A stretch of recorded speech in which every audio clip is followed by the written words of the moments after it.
Magandang araw po sa ating lahat. Narito na ang latest update sa magiging lagay ng ating panahon ngayong araw ng Lunes, ikalima ng Mayo 2025 at sa susunod na 24 oras.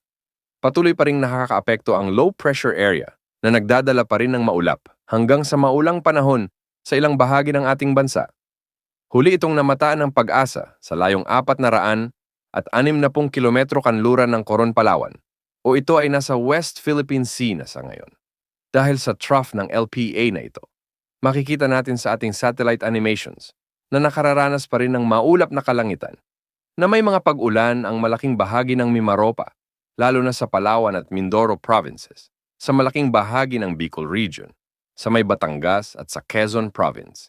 Pinag-iingat natin ang mga kababayan natin sa mga nabanggit na lugar sa banta ng mga pagbaha at pagguho ng lupa, lalo na yung mga ilang araw nang nakararanas ng mga pag-ulan. Samantala, dahil naman sa mainit na easterlies, asahan din ang mga pag-ulan sa Western Visayas, Negros Island Region, Central Visayas lalo na sa Cebu at Bohol. Sa Eastern Visayas ay posible ring makaranas ng mga pag-ulan ang Leyte at Samar provinces, lalo na pagsapit ng hapon at gabi. Samantalang ang mainit na easterlies pa rin ang nakakaapekto sa nalalabing bahagi ng Luzon, kasama na ang Metro Manila. Ngunit may mga posibleng makararanas naman ng mga pag-ulan ngayon dulot ng mga thunderstorms, lalo na pagsapit ng hapon at gabi. Posibleng makaranas ng pag-ulan ngayon sa Luzon.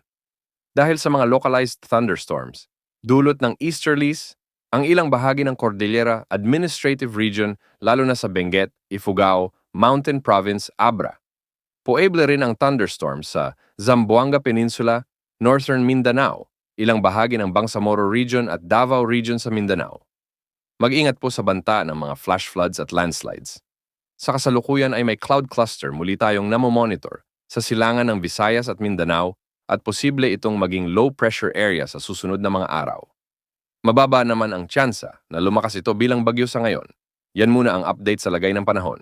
Ito po ang weather update ng Bayan Maasahan anumang panahon.